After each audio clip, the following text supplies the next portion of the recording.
you are discouraged, thinking all is lost, count your many blessings, name them one by one, and it will surprise you what the Lord has done. Count your blessings, name them one by one. Count your blessings, see what God has done. Count your blessings, name them one by one. Count your many blessings, see what God has done. Are you ever burdened with a load of care? Does the cross seem heavy you are called to bear?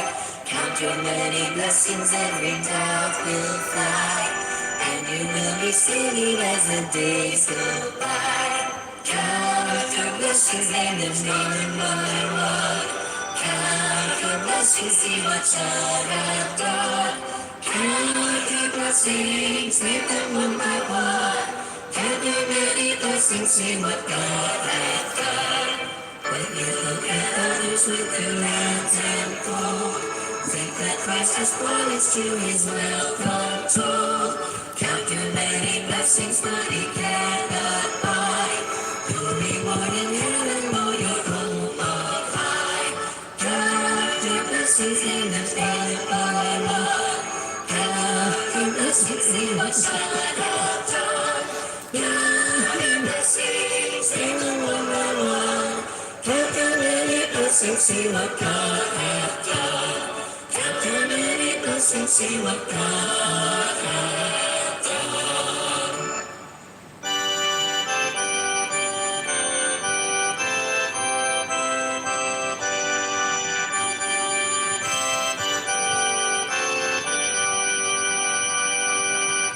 Softly and tenderly, Jesus is calling, calling for you and for me.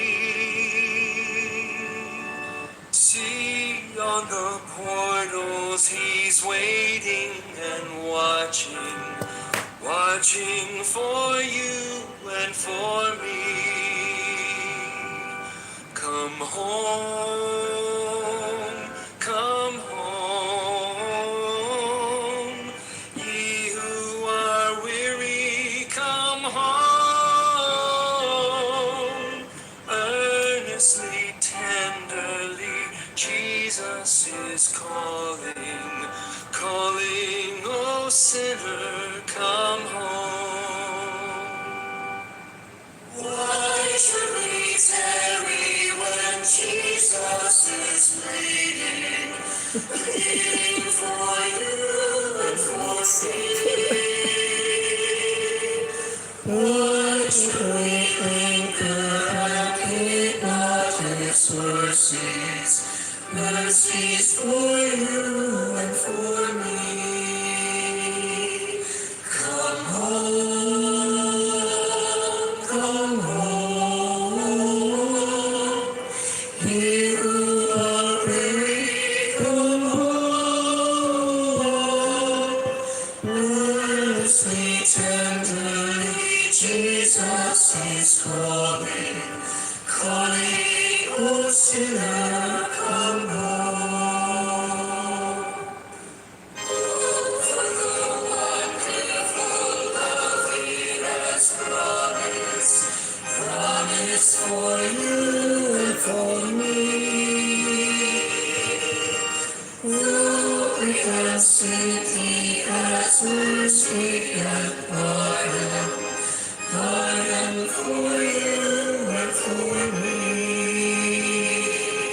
Come home, come home, ye who are weary, come home.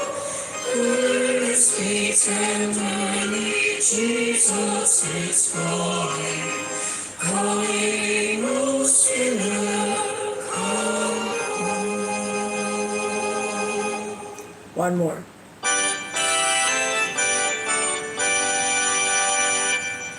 I heard an old story, how a Savior came from glory, how he gave his life on Calvary to to save a wretch like me. I heard about its broken, of its precious blood's atoning. Then I repented of my sins and won the victory. Oh, victory in Jesus, my Savior forever. He sought me and bought me with his redeeming blood. He opened me, I knew him, and opened my eyes to him. He plunged me to victory beneath the cleansing flood. I heard about redemption, he has built for me in glory. And I heard about the streets of gold beyond the crystal sea. About the angels singing and the redemption story. And some sweet tales sing of the soul of victory. Oh, victory in Jesus, my Savior forever. He sought me and bought me with his redeeming blood. Yes, he did.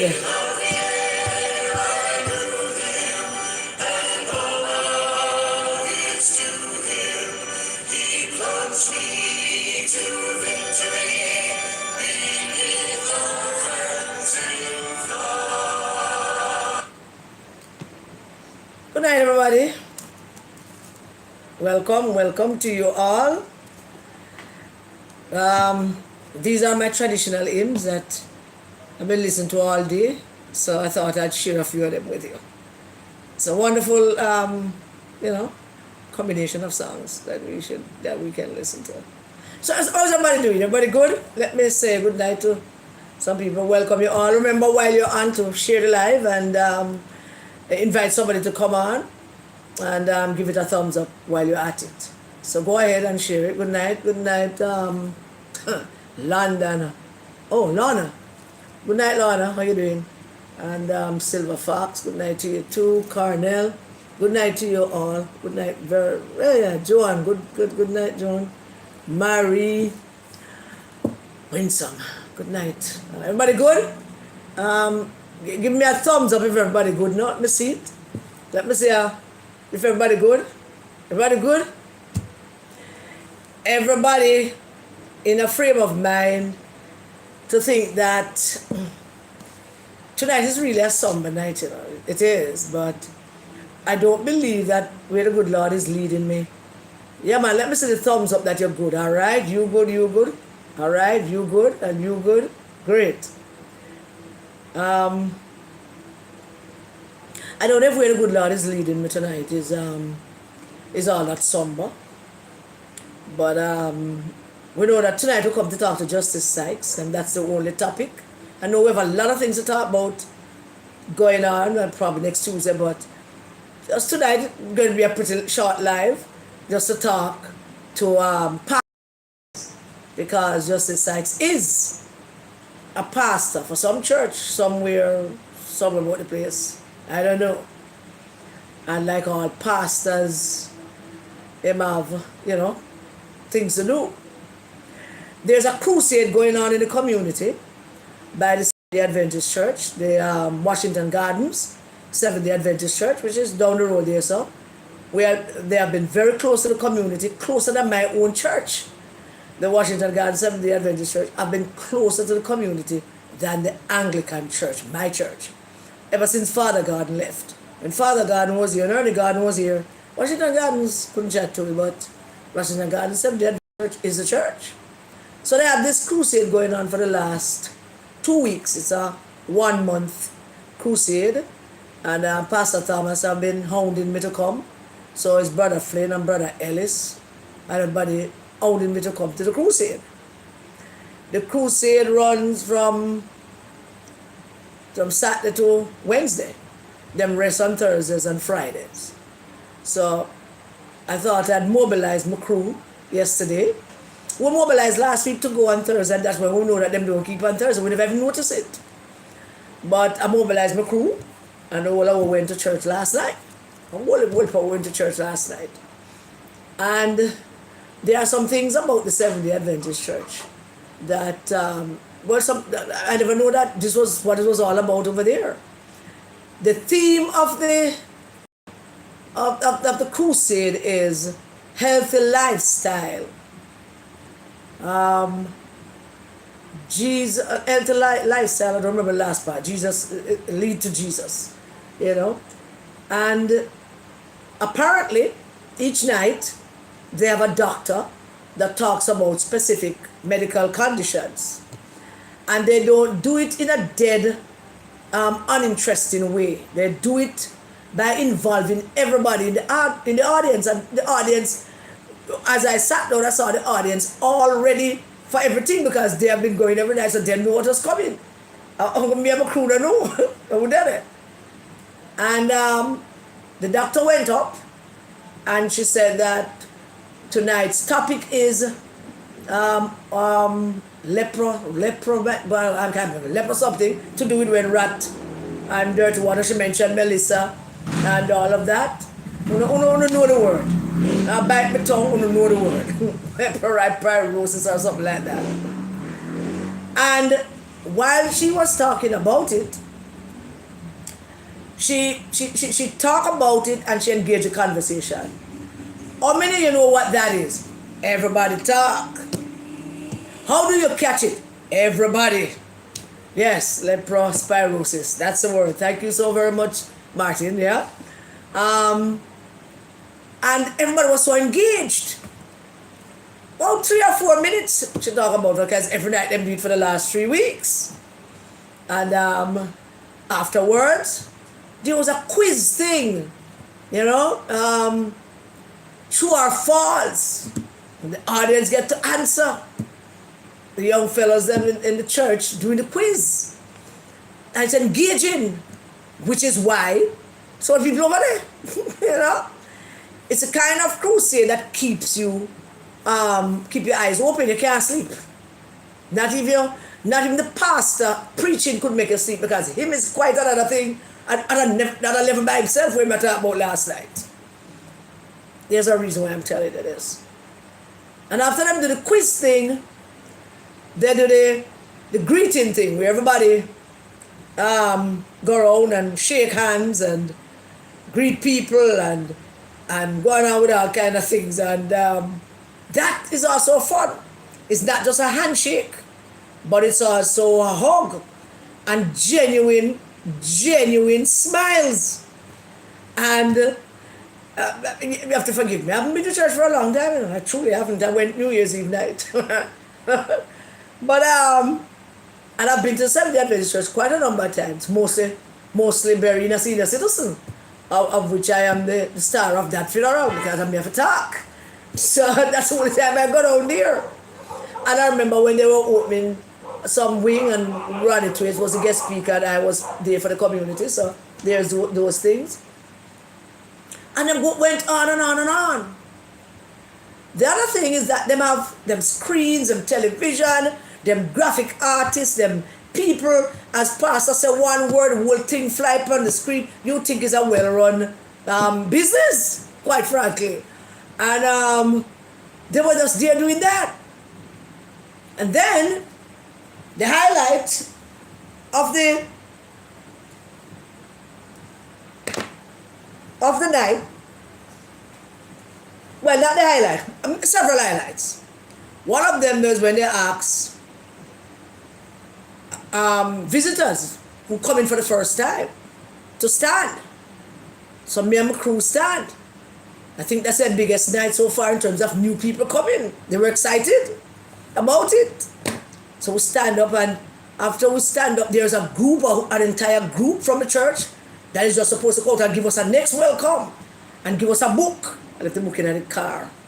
Book about hope. Hope. Book is written by this guy named Finley, who traveled throughout the world as an evangelist And the first story in the book is about him being in Russia and went to a town in Russia where basically be a scientist. And scientists don't really believe them, not that they are antichrist or they are atheists, but most of them are really. They believe in facts and what them can see. Them don't believe in the all-consuming God. Really. They question God's existence based on scientific evidence. Them ought to go read the book by Bill O'Reilly, Killing Jesus. Maybe they will change their mind. Anyway, the book starts with that. How the scientists came to the thing, and one night, and then the next night it was full again, and the next night it was full again. And the writer of the book says that what brought them there is quite astonishing, quite simple, but he said was knocked off his socks. But these are scientists who don't really believe in things that them can't see. And when the question and answer time came, he said in the book, the scientists, a number of them, asked the question as it relates to nuclear weapons and how the world is all stocked up and will stockpile of nuclear weapons, everybody preparing nuclear weapons as if they're preparing a meal. And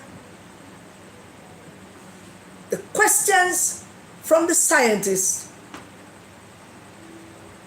one of the scientists, I think he said that this one was the leader of the whole pack, and he said he asked them, what kind of answer do you require of me, a man of God, who really don't involve in all of this nuclear thing? And the scientists, them shock him. They said that they want hope. Simple. 4 words, 4 letters. Hope. A group of scientists, atheists, listen to a man of God for 3 nights straight.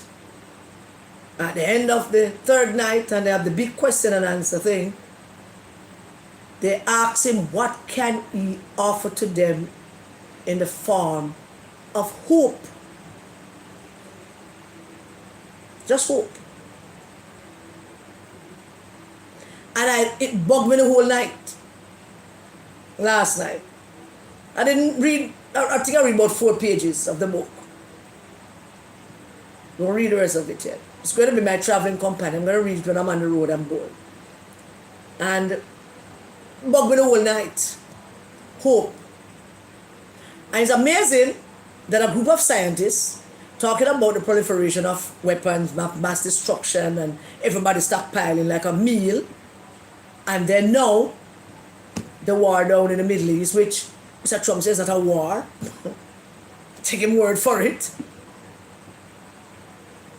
I wonder, today I wondered out loud, by myself.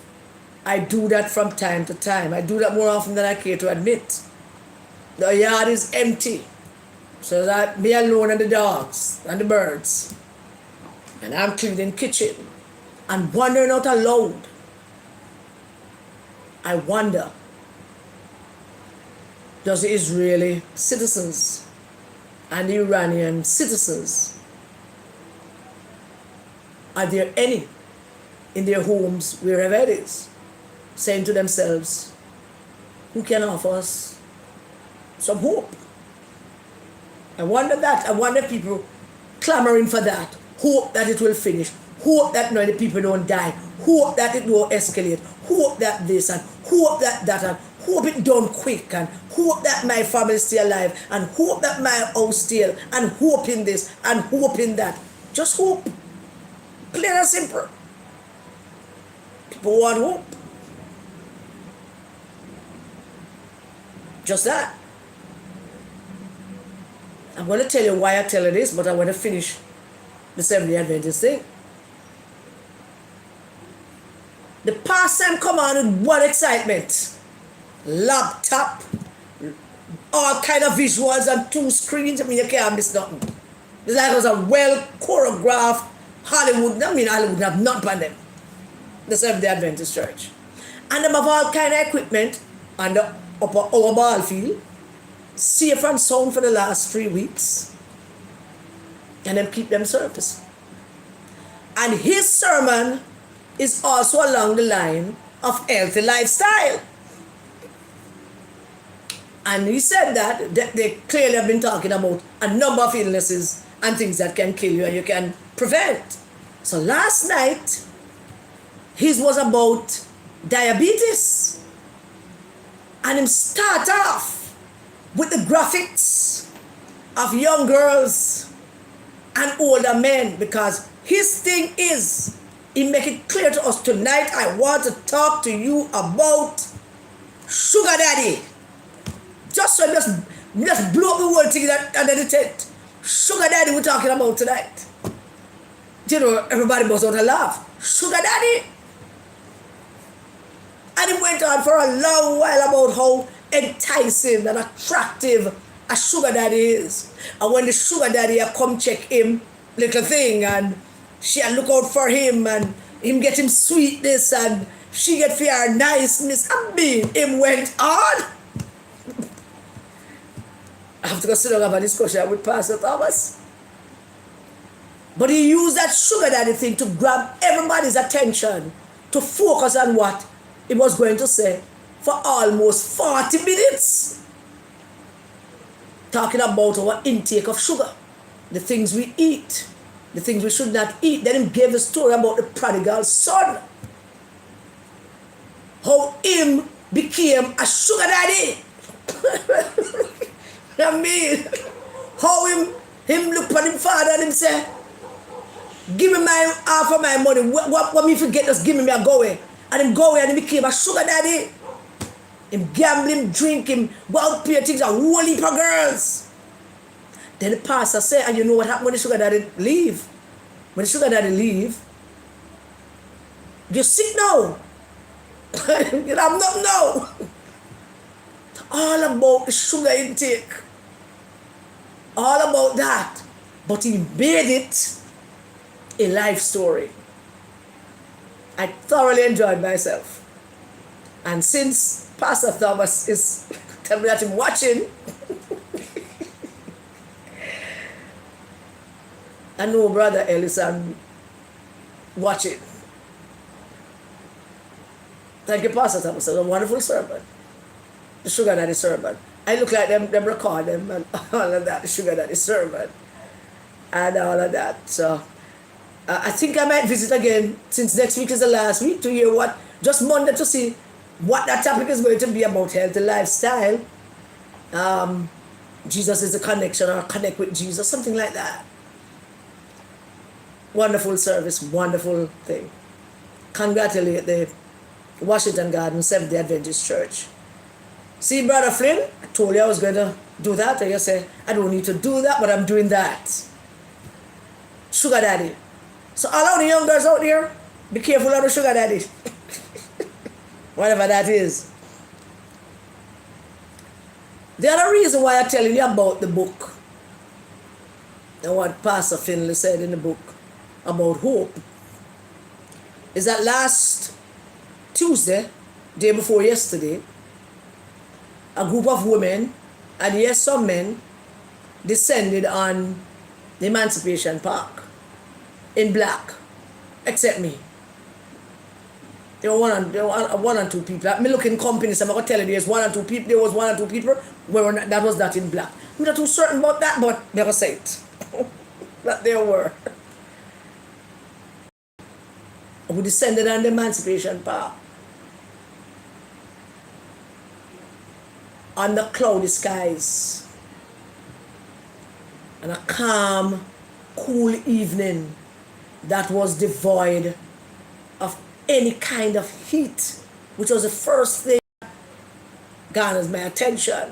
Of course, me I sweat, but it was just one of those evenings. Something about it was steady.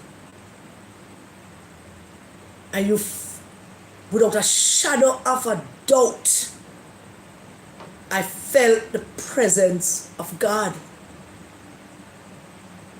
God's presence is not hard to feel, Because you'll be there and there's this one shift. Suddenly you hear a hush. It's like everybody decided to stop talk at one time. Not a planned thing. Not some kind of choreography. Just people talking, and then that sudden hush. I don't know what anybody else did. But I just closed my eyes and said, yes, Lord, it must be you. It is you. Thank you. I want to tell Justice Sykes, if somebody can link him up for me, about what happened Tuesday. I know God, because He's God, decided not on a whim, because God is purposeful and precise. I like to think sometimes God have a diary. Oh, I know God decided that evening, with not a whole heap of people, just the right amount of people, just the right amount of women, and I big up the men them that show up. Just that rightness that showed up and said, we're here, not in these words, but that was it. We're hoping. We went to hope, not to wish, but to hope, because Jesus did say, hope, trust me. Jesus asked Lazarus, he said to him, is he dead? Yes, Master, but Master, you can't do nothing again, he's already dead. Faith and hope. But I'd like to think that while they were saying Jesus, they were hoping, because he's the Son of God and he came. A couple of days after Lazarus died, that's when he reached. So they say, boy, Master, them dead long time, so we don't know, but I'm hoping. I like to imagine that there's hope on their face watching God's Son at work. And we went to Emancipation Park, organized by Elaine Winter and her crew, and Mel Spence and his daughter, and the Immaculate crew. I don't get everybody's name, please. I can't remember everybody's name. I'll big you up all. It was good to see Sharon here Webster. Just hope. And everybody that came with hope walked with God in that place. And God showed up. God showed up in ways that no matter how many times I am amazed by Him, He never ceases to amaze me. And God showed up. God showed up in Melissa's best friend and her bridesmaid, school friend, been through everything that best friends go through. And the young lady poured out her heart, Justice Sykes, in hope. I'm going to tell you what that hope is about, Justice Sykes. I'm going to tell you. She poured out her heart. She spoke to God. We were just there listening to her, saying all the things, talking to Melissa. And the only way Melissa going to get that message is through the mighty hand of God, through the mighty voice of God, through Him. And she came there with hope. And she spoke passionately, lovingly, with heavy heart, but with a wonderful spirit. And she talked about her friend Melissa. And while she was talking about her friend Melissa, I want you to look back at the video. She cried, but her face shone. I want you to look back at the video. She cried. We must pay attention when God showed up. She cried and the hope was on her face, in her body spasms, everything. She cried, she hoping.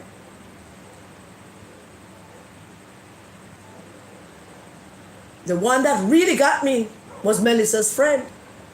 Thinking of Melinda. I'm sorry, darling, if I'm messing up your name. Tell me. Mel's daughter. What she read was making herself to be Melissa and speaking from what she experienced. And believe me when I tell you this, she could only have done that. There's only one way she could have done that so effectively, so hopefully. And that is through that wonderful man who's going to shed his blood again in a couple of days for mankind. And she spoke, I am Melissa, and this is what you did to me. And she relived it for all of us to see, for all of us to hear. Justice Sykes, how the man that you are about to sentence planned, coordinated, and executed that plan in a cruel and callous way to murder their friend. And she repeated it, all the things that he did, how he planned it, or him set up him own pit to them to find their dead mother, Justice Sykes. Your day of reckoning is tomorrow, not Justice Sykes. And you're the Chief Justice, you know. And the world that the way we were brought up is that we should respect people like you and honor people like you. We should. My mother used to tell us there are people in this world that you must always look up to. And they set example for us. That's what she said. I wonder what she think now.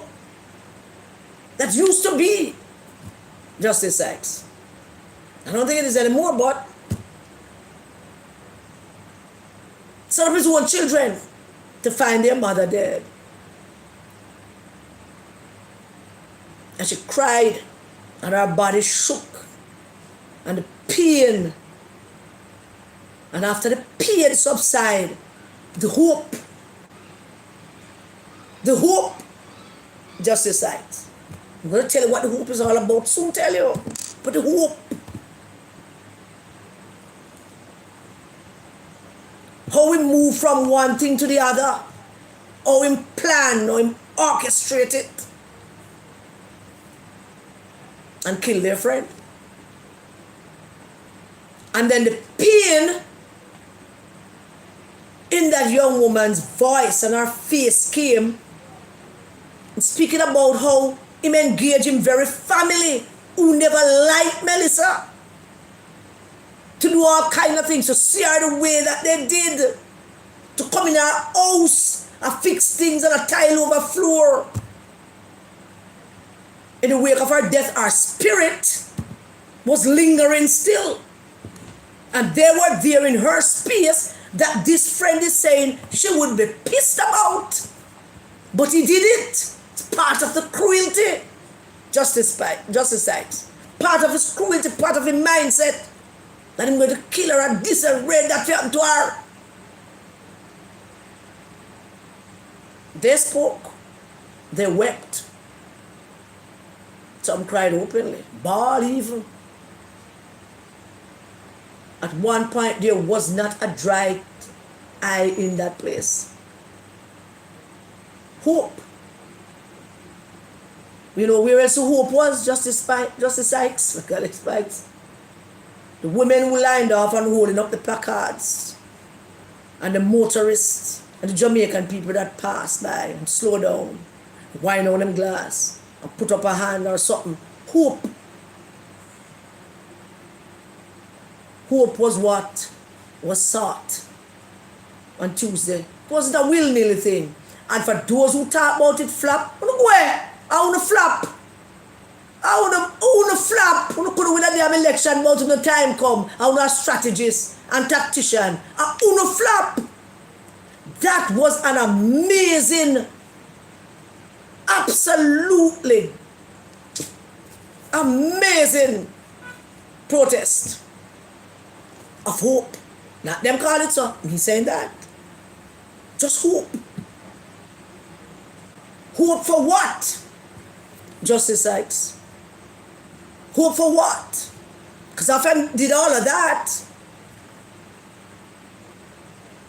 him coming to your court and convince you that you provoke him and having and cannot hear her version of what that provocation was, you decided to give him that way out.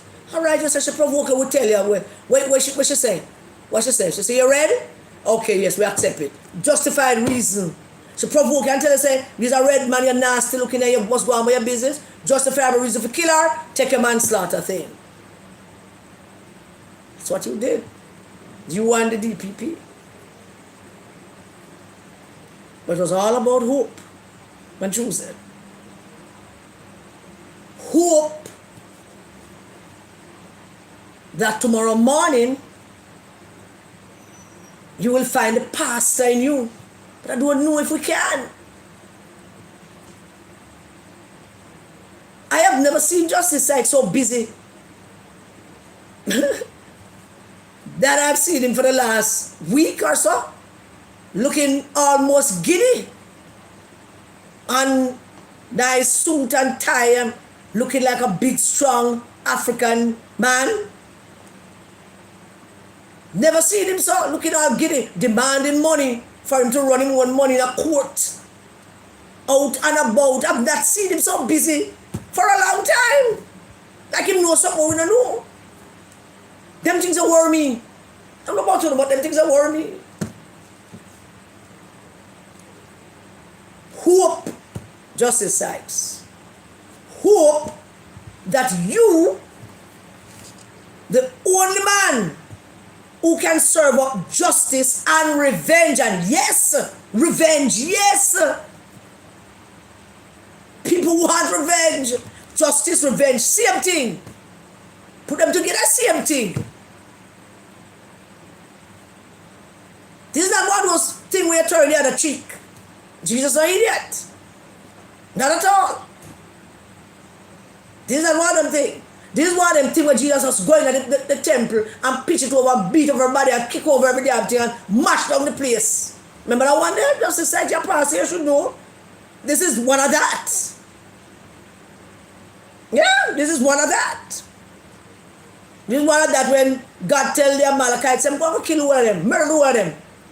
That disobedience is a lot. Go murder one of them. Your pastor. So Justice Sykes, what is it going to be? What exactly is it going to be? Because I say this, and I want to be absolutely clear.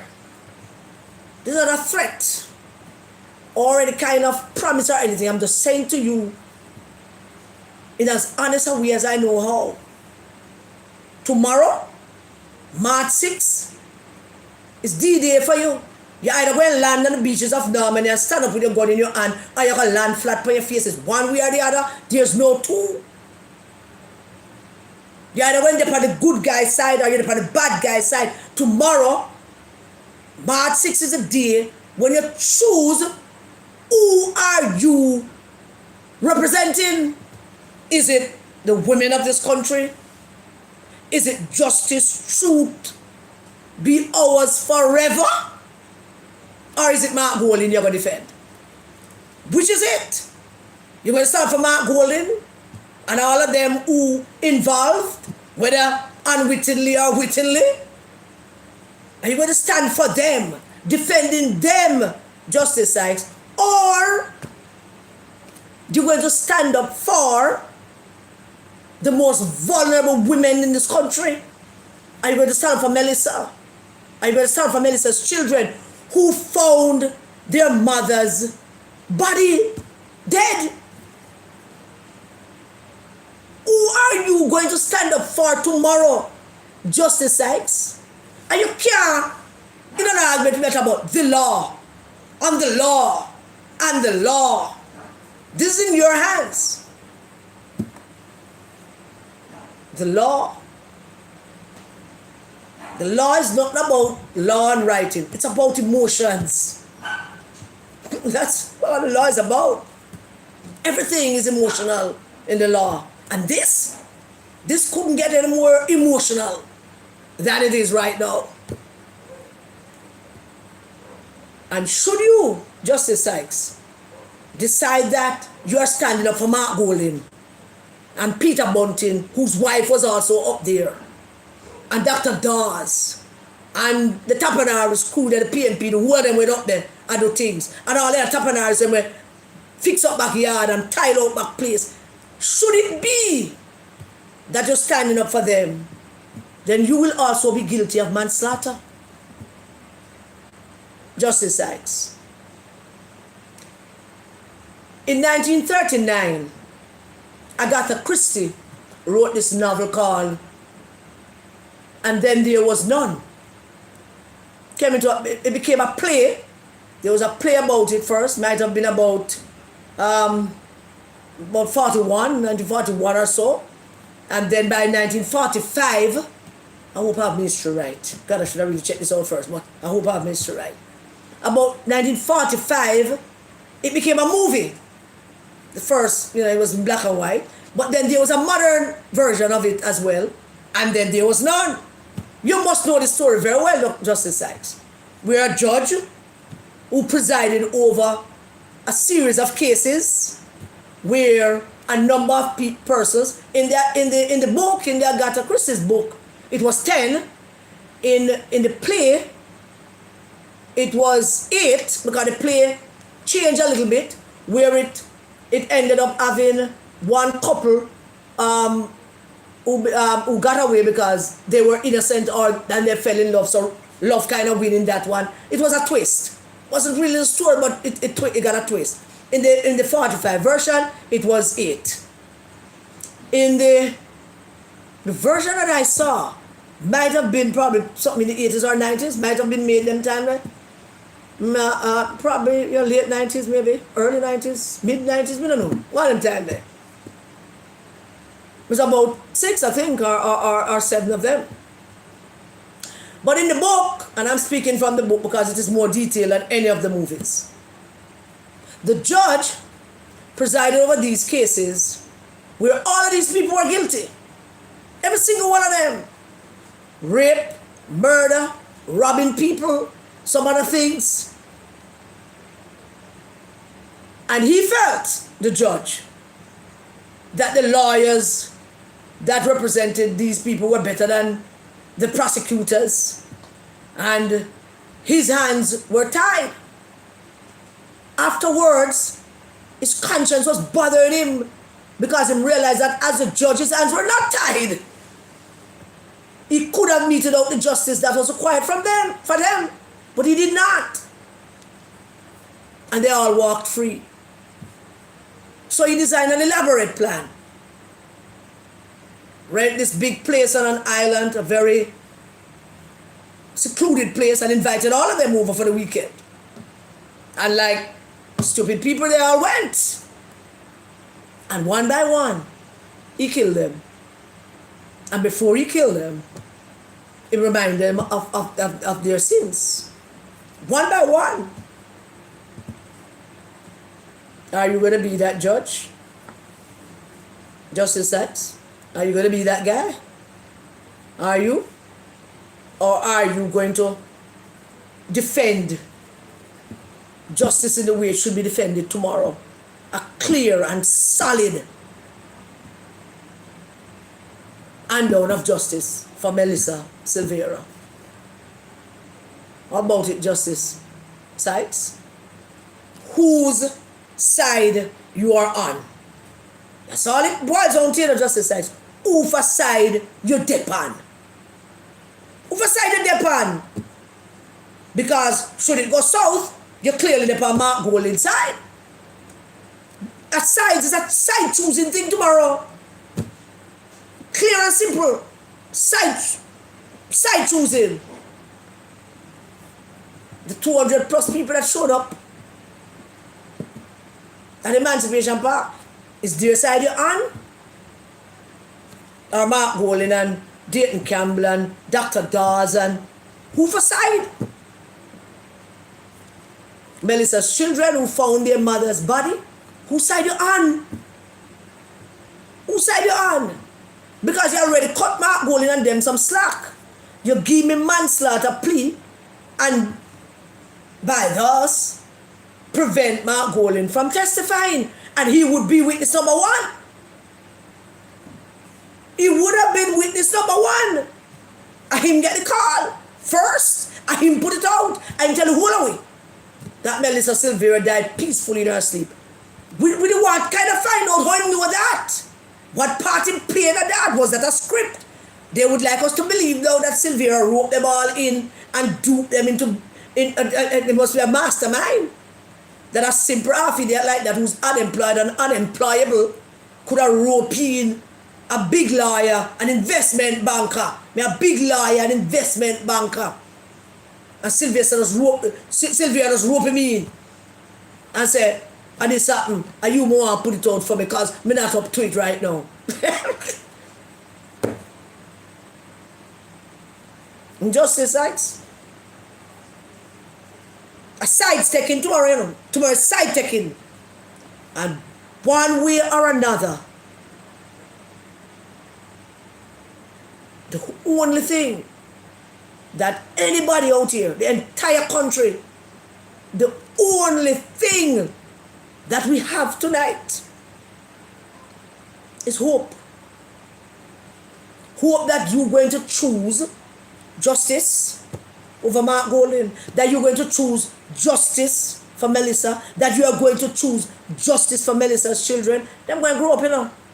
They're going to read about it. They already know things, I'm sure, but I'm going to read about it. They are going to be, we don't know what their state of mind is. Some children survive these things remarkably well because, you know, like children are the most, you know, resilient of human beings, our children. Them can pretty much skate through everything. Some are damaged beyond repair, but those who are damaged beyond repair are those whose their mother don't love them. You know, like some of them where Mark Gold never defend him. Them parents never love them, never get the hug. They never have no family life. So all them can spew is hate and disgust. Can nobody love them? Can you imagine your mother not love you? I can't even begin to imagine what I would be if my mother never loved me. And if I never cling to that and hold on to that every day of my life. She died in 1994. I mean, 93, 94, I mean. But hold on to that. Jesus loved me, my mother did as well. But Mark will have some people where their mother never loved them. Then cuss their mother like dog. But they have a lot of things to say about somebody who loved her children. Whose children loved her. So your decision tomorrow, Justice Sykes. I mean so word with you. I mean no word with you, Justice Sykes. I'm not sure you no disrespect. I respect your position as Chief Justice. But you need to respect mine as well. All of us out here, you need to respect ours. Your only job is to pick a side. Pick a side. And whatever side you pick will tell us who you are. And when you pick that side and tell us who you are, it's one or two things. It's one or two things. You might have known Justice Panton, you might know him. You might be buddies, you might be friends, I don't know. But he was on the Integrity Commission when I have no integrity. The PMP Integrity Commission run by Mark Golding. Run interference to Mark Golding as well. He's not on it anymore. Because he picked the wrong side. He never stick to the side of the people. The people. Justice Sykes, the people. Your position is called out by appointment. Yeah. I don't know. I could think of all kind of scenarios that could happen should you fall on the wrong side. Not by design or certainly not my wish. But I don't know how you survivors Chief Justice, should you pick the wrong side. The Prime Minister would be in a very peculiar position. Because there's nobody, absolutely nobody in this country that could lift them voice, but if you could do something stupid and say, boy, we should just now move on. Una mad? Una mad? Move on. I'm not good at moving on from injustice. Now I have proven that for the last 5 years or so.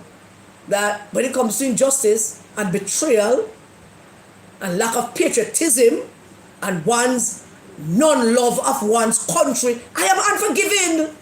I'm gonna move on from them things there. It's not eating me up, it's not causing me sleepless nights, but just now move on. I want to remind you every day of the week that you did the wrong thing. We all have done the wrong thing some part in our life, and some of us have had the opportunity to redeem ourselves, to get it right.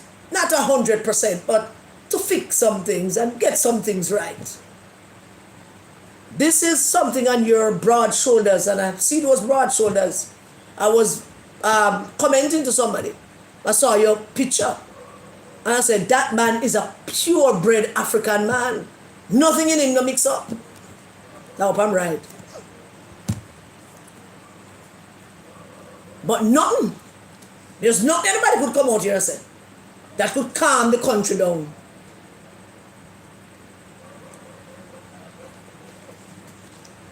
Should you choose the wrong side? And as I said, this is going to be a short life because it's all about Justice Sykes. Don't be like that judge and there was none. Don't do that.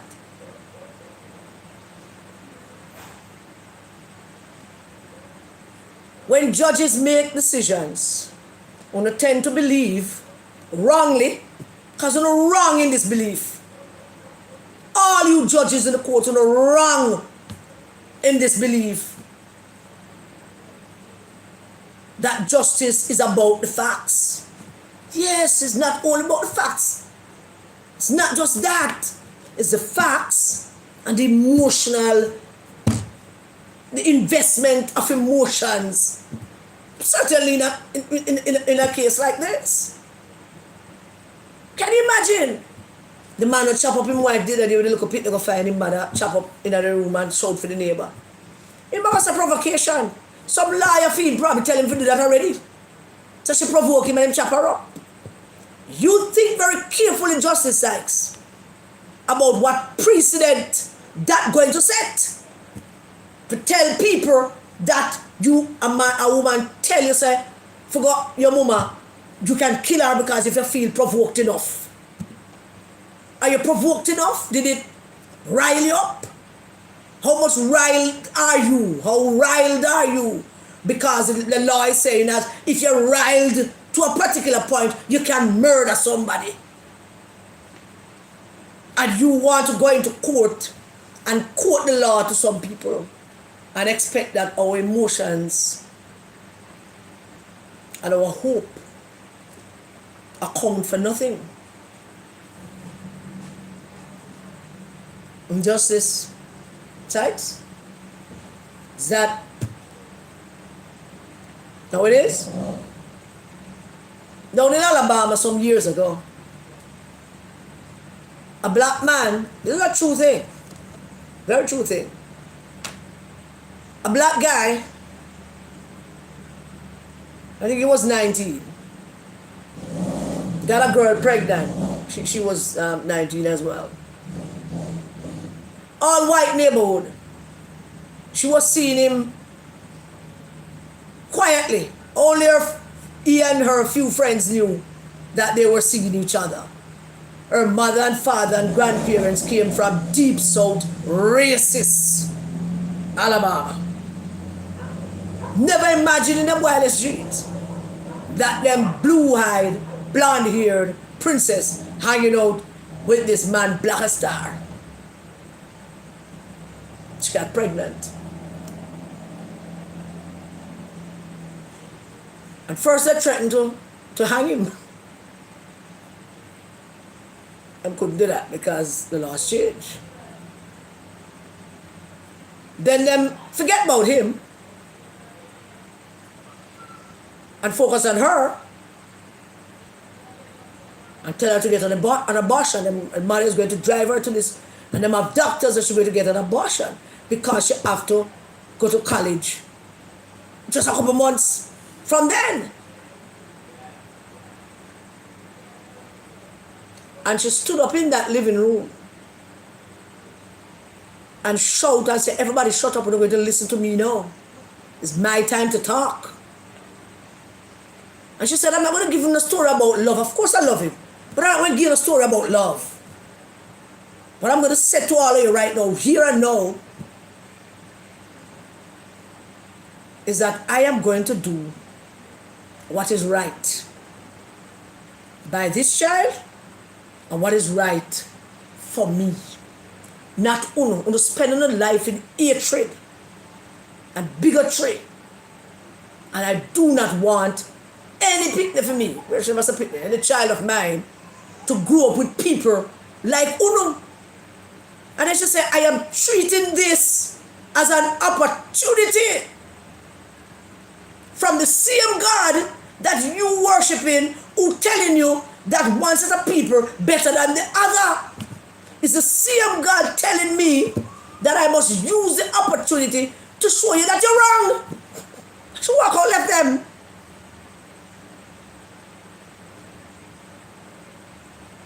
After the baby was born,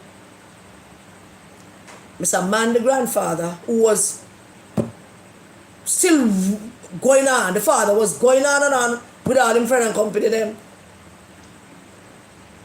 Bill Clinton tell the story better than me. Yes, he did. And going on and on. And then, one day, him buck up the guy at a car wash with the baby. And the car wash with the guy that with the baby appear, and him stay one side and him peep. And his testimony, nobody else know, the father, is that he felt his feet moving. And his feet were moving before his head catch up towards the baby and the guy. And he testified that the God of Abraham, the God of Jacob, that God, the God of the one where the whale swallow him, Jonah, him, that same God, was the one who was pushing him and telling him, say, it's time to make the right choice. Bill Clinton tell it better than me, far more fascinating and more dramatic than that, but that's as much as I can remember from it. The right choice, Justice Sykes. There's no two way about it. I know you're concerned about a couple of things, and one of them would be that you cannot set a precedent. Can you and your friends ever argue about it? Well, I don't know. Count the judge and all, you know. We're the judges. Yeah, we are the judges. You know, we are bright and educated. Can't let the natives ever dictate this thing. You can't set a precedent where the country get to rile up against something and you bow to the pressure of the country. Let me assure you, Justice Sykes, that is the right thing. There's no if and but about that. And nobody not going to rile up nothing about and Sidney and Ray. No. This Melissa Silvera case, people feel strongly about it. People have all kind of strong feelings about it. And only God in heavens know what could possibly happen should your decision be one that does not satisfy the appetite for justice and revenge, not only from Melissa's friends and her family, but from the wider Jamaica. Should that decision be just that alone, would cement Jamaica. I don't know which one of them philosopher. I don't quite remember if it's Socrates. I think it's Socrates that the law. Socrates said, the law is not reason free from passion. The law is not reason. No, the law is reason free from passion. That's what he said. The law is reason free from passion. But I would advise you, Justice Sykes, if you think that, to go watch Legally Blonde. Have you ever watched Legally Blonde? Justice Sykes. Because in Legally Blonde,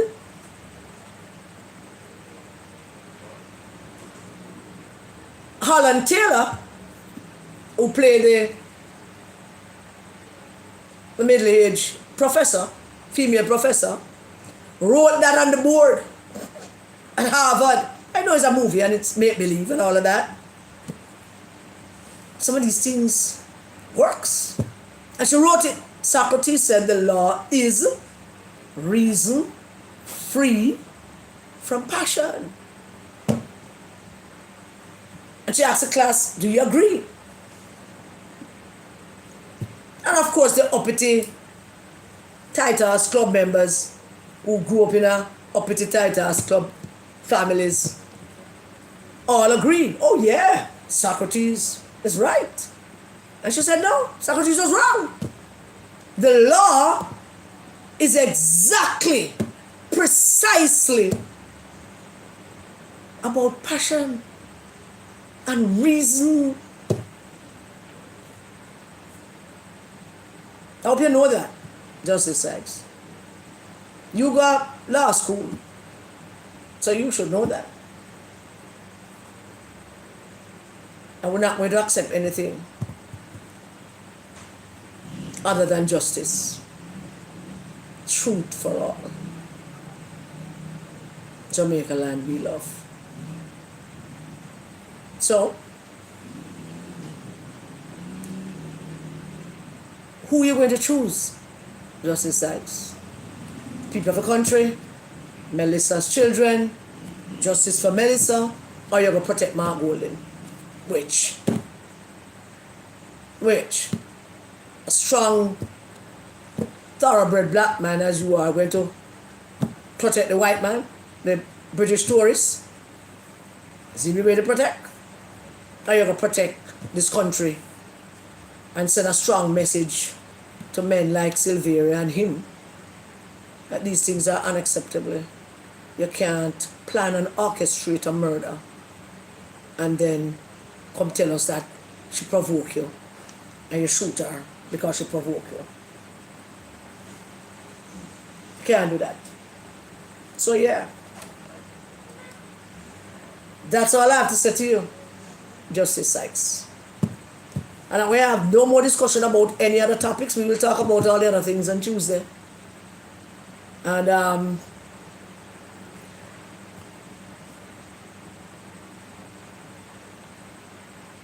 feel heavy. I don't feel heavy, I kind of feel heavy. You know?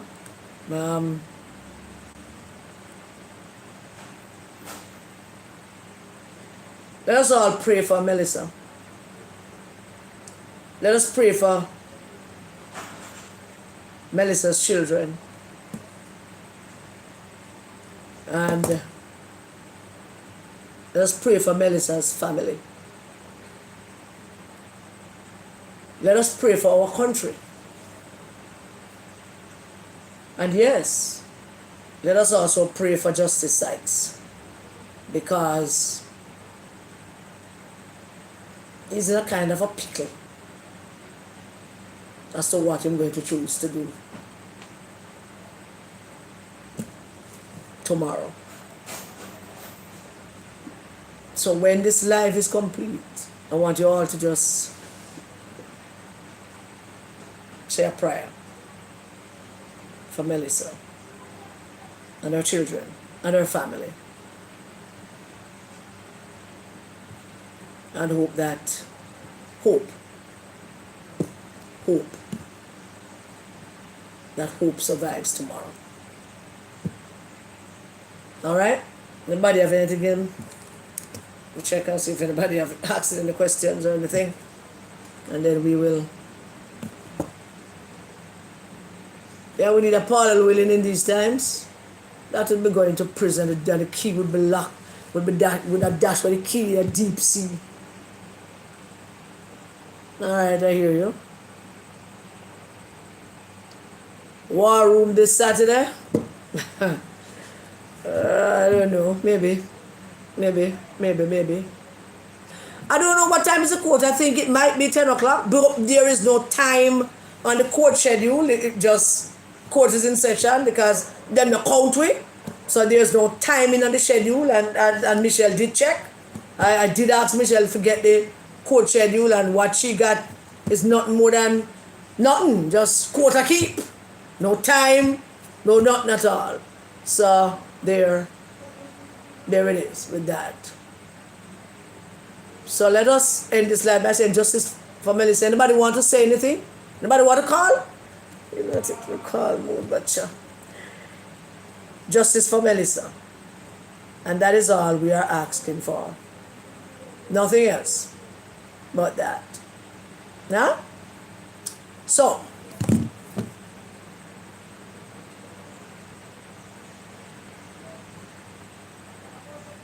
why he says a curious thing about Sykes because he put himself on a number of cases involving PMP. And then he let them go. Yeah. I hear you. Let us hope. All right? I thank you all so very much for joining me. I'm not going to stay on any longer and belabor the point. I think we have made it very clear to Justice Sykes where we stand and what our hope and expectations are. And so now, what do? Turn it over to Jesus. That's it, God. Wait. Turn it over to Jesus. And pray. All right? Thank you all very much for tuning into it and tune into the verdict reading tomorrow. Don't miss a minute of it. Michelle have to, send it to me afterwards, but I will not be listening to that at all. So, my mind can't manage them things, They're not that tough. Can't manage them things, So, we'll do that. All right? Thank you all so very much. God bless you all. Please stay safe, everybody, and keep our children safe. All right? Good night, everybody.